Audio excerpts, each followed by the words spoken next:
So what I've got here is a screencast to show you the accessibility features that are built into your Chromebook itself, the different things that students can use that aren't built into any kind of extension or add-on like Google Read and Write. So these are things that are available in every Chromebook. And to show you that, you have to come over to this little menu here where you've got your time and your battery. You kind of click on that. You open it up, and you will see the gear up here, which is your settings. To use accessibility features on a Chromebook, you have to activate them through the settings. And so we'll click on that gear to open up our settings so that we can change it to have access to those accessibility features. So once I'm in here, I can scroll down. It's way down near the bottom, actually at the bottom of the menu entirely. It's under the advanced features, and I open that, and it's near the bottom of the advanced features. So I'm going to scroll down even further here to find accessibility features, and here they are.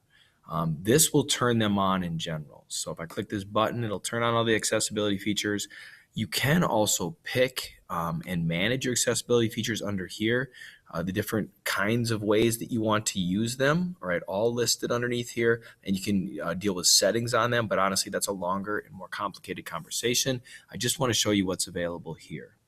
Now that I've activated the accessibility features on my Chromebook, I should be able to close that window and go back here, and now I'm looking for this icon right above accessibility.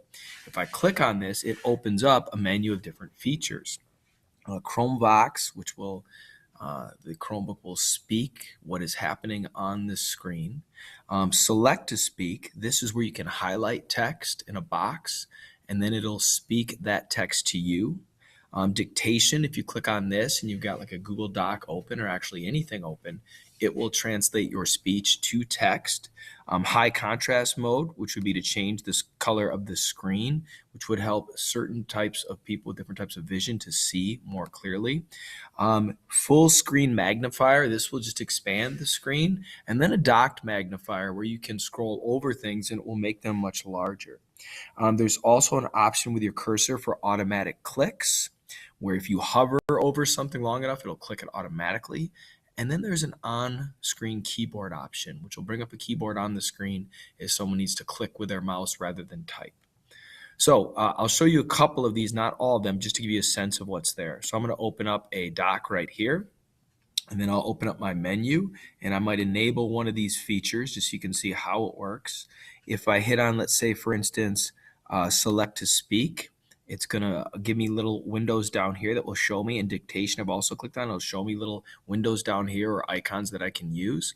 And if I want to do the select to speak function, I click on it, and then I should be able to highlight the text right here that I want it to read. After breakfast, staff can choose to do one or all of the following activities. Use your phone too. And then you can Check see out some of and then you can see it will read it for you. And I just stopped it there by clicking back on that icon. The dictation feature is right here. If I click on that and I speak, you can see on top of my screen, it'll take a minute here, but it will put my text in there and you can see it on top. And again, I can shut it off by clicking that. I go back over to accessibility features, and again, I can open up this menu. If I want to use the full screen magnifier, I just click on it. And again, it's just going to make things a little bit larger, and I can take that off. If I want to use the docked magnifier, it's going to highlight the things that my cursor is on and make them much, much larger, right? So a student that's having a hard time seeing can use that. And I can click it off by just clicking back over here. The automatic clicks, again, is something that will surround the cursor. And if you hover the cursor over something, it will automatically click it. And if you want the on-screen keyboard, you just click there and then click on the keyboard down here, and it will pop up. These are some of the features. Obviously, like I showed you in the drop-down menu under settings, there are a lot of other things that are there for you, settings on these features. If you attend the session, maybe we can work together to figure out how they might work best for students or even for the instructor. Thanks for listening. Again, this is just a preview of what you might see.